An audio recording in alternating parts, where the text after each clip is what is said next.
रहीम अस्सलाम वालेकुम नादरीन, आप यूट्यूब चैनल देख रहे हैं। मैं इमरान खान हूं। मैंने आपको पिछले वीलॉग में कहा था कि स्मोक का जो बड़ा सीरियस इशू चल रहा है उसके ऊपर मैं आपको बताऊंगा कि ये मसला कितना संजीदा है और कितना ख़तरनाक है। देखें, ये थोड़ा सा इसको टेक्निकली भी आपको समझना पड़ेगा।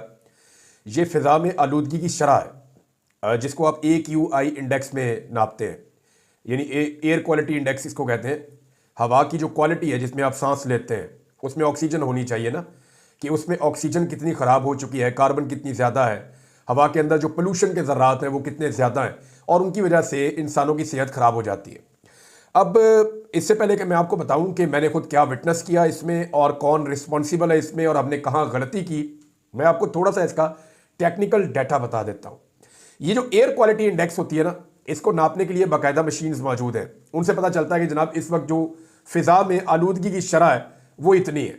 यानी हमारे यहाँ पे पाकिस्तान में हम हर शहर का एयर क्वालिटी इंडेक्स चेक कर लेते हैं और इसके डिफरेंट तरीके हैं इसको चेक करने के, और ये वेरीफाइड डाटा होता है, ये पूरी दुनिया से आता है।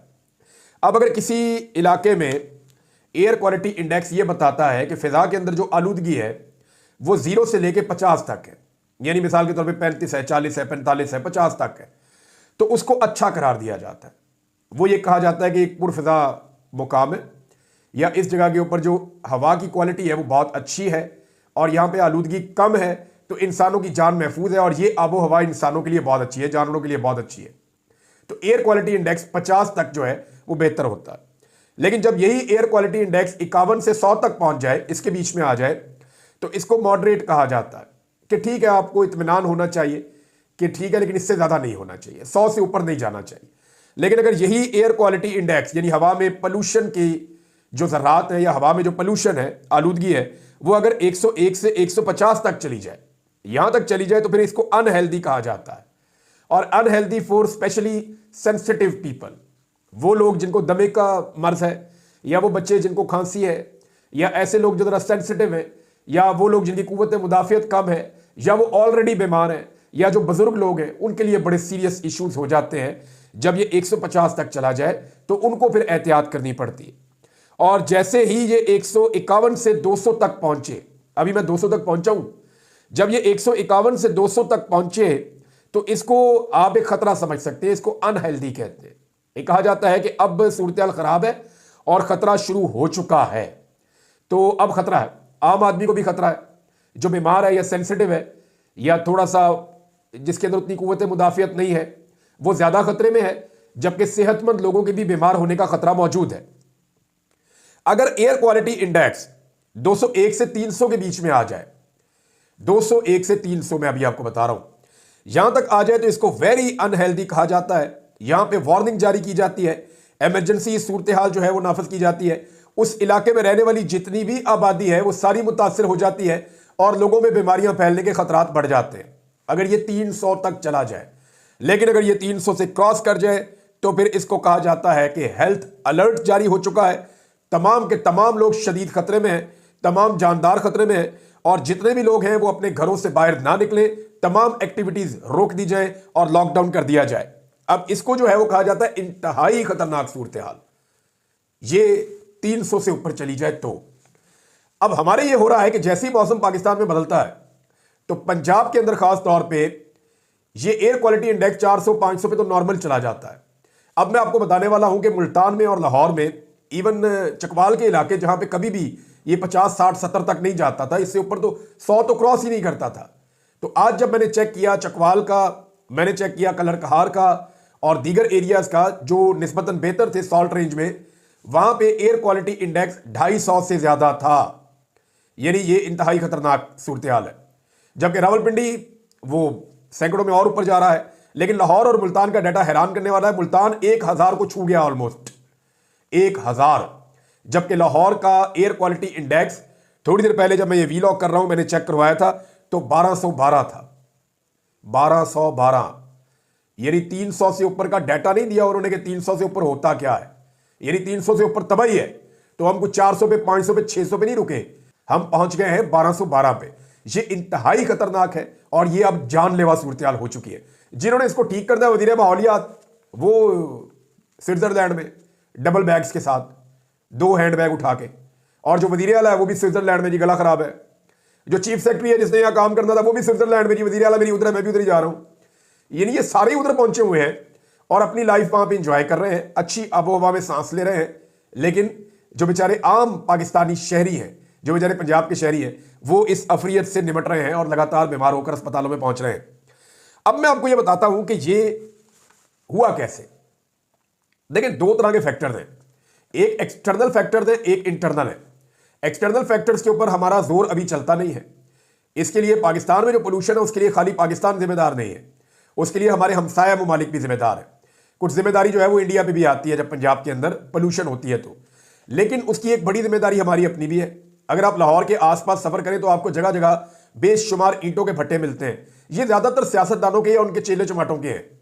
और अगर आप देखें तो लाहौर की सराउंडिंग में आपको बहुत सारी ऐसी चिमनियां नजर आती हैं या ऐसी फैक्ट्रियां नजर आती हैं या छोटी छोटी स्टील मिल्स लगी हुई है जिनके अंदर से बड़ा खतरनाक धुआं सुबह सुबह बहुत बड़ी मिकदार में छोड़ा जाता है। और ये लगातार यही हो रहा है लाहौर के साथ, गुज़िश्ता कई दहाइयों से हो रहा है। तो ये बढ़ते बढ़ते काम यहां तक बढ़ गया है कि अब लाहौर रहने के काबिल नहीं रहा। मैं आपको ये बताता हूं कि जो लाहौर पहले बच जाता था वो क्यों बचता था, इसलिए कि यहां पे रावी बहता था, रावी के दोनों तरफ जंगल होता था। लाहौर शहर के बाहर तमाम तरफ जितनी भी एरियाज हैं वहां पे फसलें लगती थी, वहां पे जंगलात होते थे, वहां पे बहुत सारे पौधे होते थे। इस हरियाली की वजह से लाहौर में पोल्यूशन कंट्रोल में रहती थी। लेकिन हुआ क्या कि लाहौर में बड़ी तेजी से, मुल्तान में भी बहुत तेजी से रेजिडेंशियल सोसाइटियां बनाई गई हैं, बहुत सारी सोसाइटियां बनाई गई हैं, धड़ाधड़ बनाई गई हैं। लाहौर के अंदर भी बेशुमार इलाके खाली पड़े हैं, लेकिन जो लैंड माफिया है उन्होंने बेशुमार पैसा कमाने के लिए तरीकाकार अपनाया और अजीब तरीके से हुकूमत ने इजाजत दी। और कईयों को तो इजाजत चाहिए भी नहीं होती, कई तो बहुत ताकतवर है। यानी मैंने उस्मान बुज़दार साहब से कहा कि ये सारे जंगलात कट रहे हैं। मुल्तान में मैंने उन्हें कहा, मुल्तान में बहुत बड़े पैमाने पर जंगलात काट दिए गए थे, बागात काट दिए गए थे। और आम के वो बागात जो है वो बड़े कीमती बागात थे, बड़े कीमती जंगलात काट दिए गए थे। तो मैंने उस्मान बुज़दार साहब की हुकूमत से रब्ता किया उस वक्त। मैंने कहा जी वो बेड़ा गर्क कर दिया, पकड़ के दरख्त पे दरख्त काटते जा रहे हैं। और जो काटने वाले थे उनमें से एक बंदे ने मुझे वीडियोस भी भेजी थी उस दौर में। तो मैंने जब उनसे ये शेयर किया तो उन्होंने कहा जी देखें, बात यह है कि जो प्राइवेट सोसाइटी है ना, उन पे हमारा थोड़ा बहुत जोर चलता है, उनसे हम बात कर सकते हैं, लेकिन ये डीएचए है तो यहाँ पे हमारे पर जलते हैं। उन्होंने ये कहा, मैंने उसके ऊपर प्रोग्राम कर दिया। मुझे ये लगा कि उस वक्त जनरल बाजवा इसके ऊपर एक्शन लेंगे और ये कटाई रुकवा देंगे, लेकिन हुआ ये कि बजाय इसके ऊपर एक्शन होता कि ये दरख्त क्यों कटवाए जा रहे हैं वहां पे, वो एक्शन मेरे ऊपर ही हो गया। मेरे ऊपर एक के बाद एक दबाओ, एक के बाद एक दबाओ, जी वीडियो डिलीट करो, ये करो वो करो। मैंने कहा जी मैं क्यों करूं, मुझे बताएं। फिर मेरे पास जो सबूत थे मैंने उन साहब को दिए, जो ऑफिसर थे कि जनाब ये देखें तबाही फैल गई है वहां पे। तो इस तरह हमने अपने माहौल को तबाह किया फाइनेंशियल जो है वो बेनिफिट्स के लिए, यानी अपने फायदा कमाने के लिए। एक दरख्त आपको पता है कितना टाइम लगता है बड़ा होने में? 10 साल, 15 साल, 20 साल में एक दरख्त तैयार होता है, फिर वो चलता है लंबे अरसे तक। और काटने में पता कितना टाइम लगता है? 5 मिनट, 10 मिनट। तो 5-10 मिनट के अंदर आप सालों की मेहनत जाया कर देते हैं और उसका खुमियादा फिर कुदरत फिर हमसे बदला लेती है। उसका खुमियादा जो है वो हर जानदार चुकाता है, हर वो आदमी जिसको उसमें से हिस्सा नहीं मिलता लेकिन उसको उसका हिस्सा देना पड़ता है। वजह यह है कि ये लोग जिन्होंने इतनी बड़ी बड़ी सोसाइटीज, इतने बड़े बड़े ये प्लॉटिंग की हुई है, इतना सारा पैसा बना लिया, ये लोग तो चले जाएंगे उन मुल्कों में जहां पे AQI अच्छा है, एयर क्वालिटी इंडेक्स, जैसे मरियम नवाज चली गई है।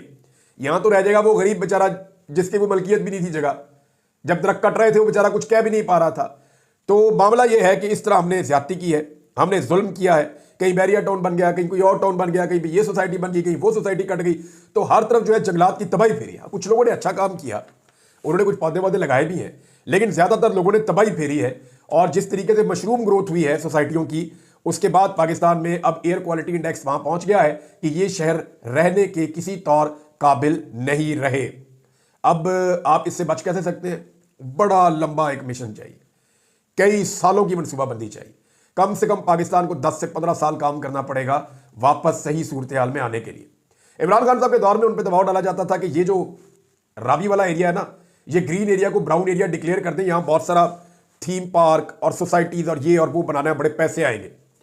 तो इमरान खान साहब ने कहा जी वो स्पेसिफिक एरिया जो है, जब स्टडी करवाई तो उन्होंने बताया यहां पे नहीं कर सकते, वहां कर सकते हैं। लेकिन ये लैंड माफिया उनके भी खिलाफ हो गए। और अभी शहबाज शरीफ साहब ने अलीम खान को बहुत बड़ी जमीन की इजाजत दी है, जो इमरान खान साहब के दौर में वो NOC जारी नहीं हो रहे थे, वो नहीं मिल रही थी। बहरहाल इसके ऊपर फिर हम दोबारा भी बात करेंगे। सूरत हाल इंतहाई तशवीशनाक है, इंतहाई खराब है। एक तस्वीर मैं आपको दिखाता हूं नाज़रीन, जरा तस्वीर आप देखें।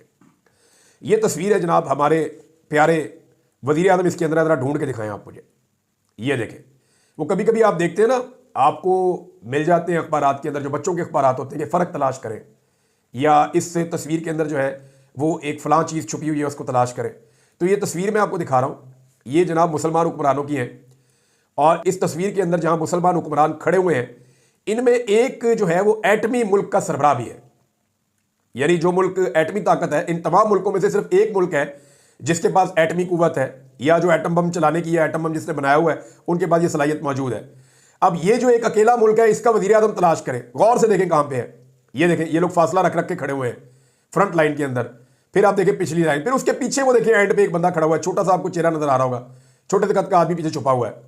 तो ये जनाब हमारे मुमलिकत खुदादाद इस्लामिक रिपब्लिक ऑफ पाकिस्तान, उनके जनाब ये वजीर आज़म है शहबाज शरीफ साहब, एटमी कुव्वत के, और ये पीछे छुपकर खड़े हुए हैं।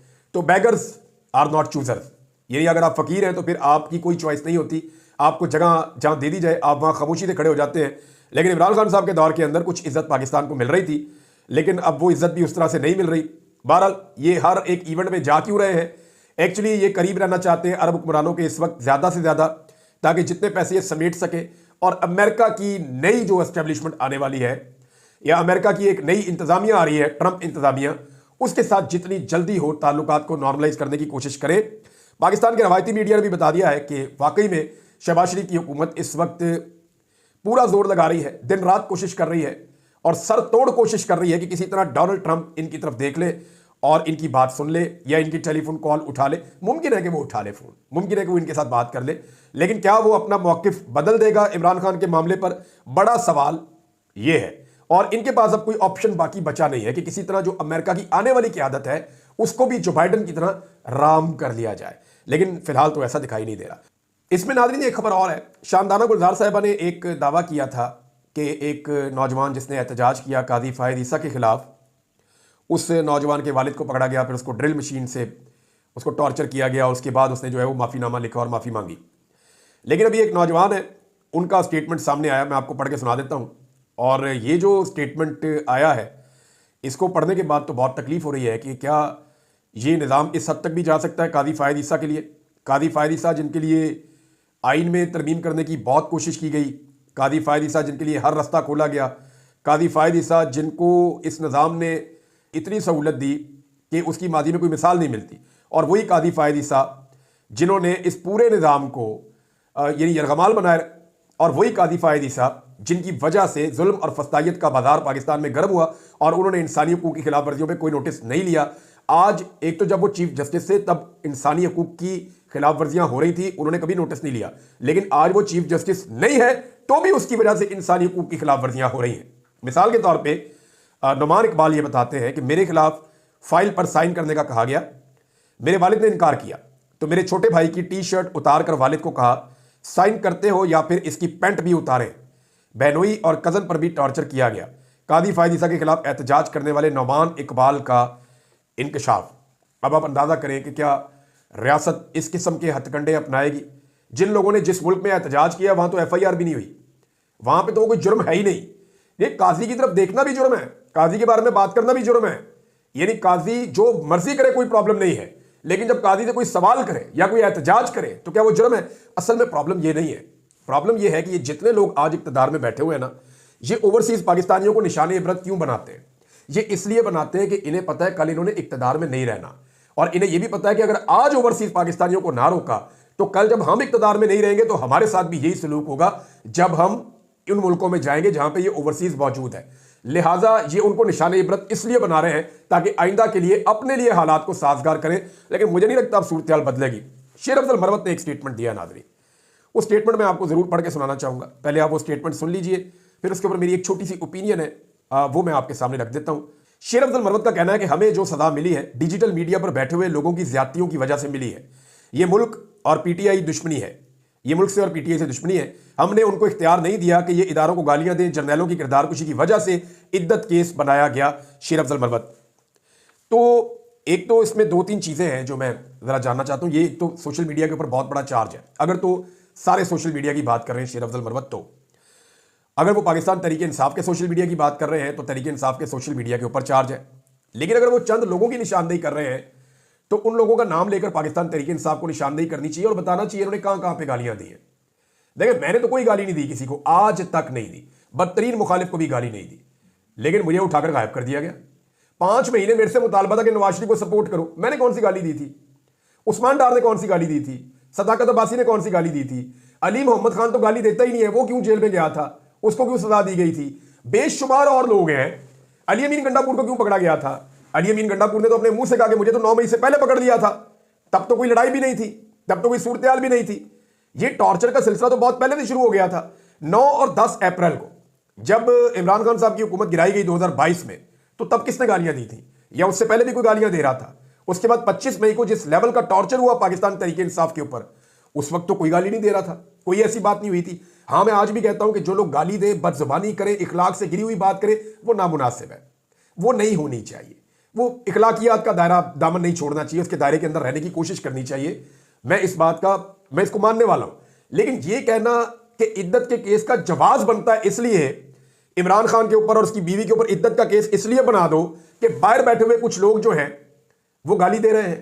भाई, वो जो लोग गाली दे रहे हैं उनके खिलाफ कार्रवाई करें ना। इमरान खान तो साबिक वजीर आजम है, उसके ऊपर भोंडा इद्दत का मुकदमा बना के पूरी दुनिया के अंदर पाकिस्तान की रुसवाई की गई है, और तो कुछ नहीं है।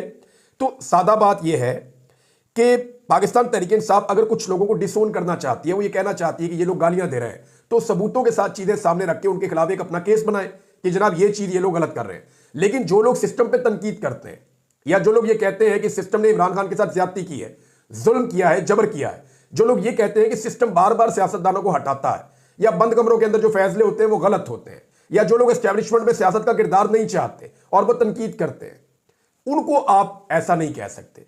वो अपना आईनी और कानूनी हक इस्तेमाल कर रहे हैं, और ये उनका जमहूरी हक है कि वो अपनी ओपिनियन दे सके। आज़ादी इजहार राय उनको होनी चाहिए। हाँ, जो लोग बदजुबान हैं उनके लिए एक मौक़िफ़ पाकिस्तान तहरीक इंसाफ रख सकती है। नाज़रीन, बाकी चीज़ें बाद में। अब तक के लिए इतने ही। अपना ख्याल रखिएगा, अपने चैनल का भी। अल्लाह हाफ़िज़।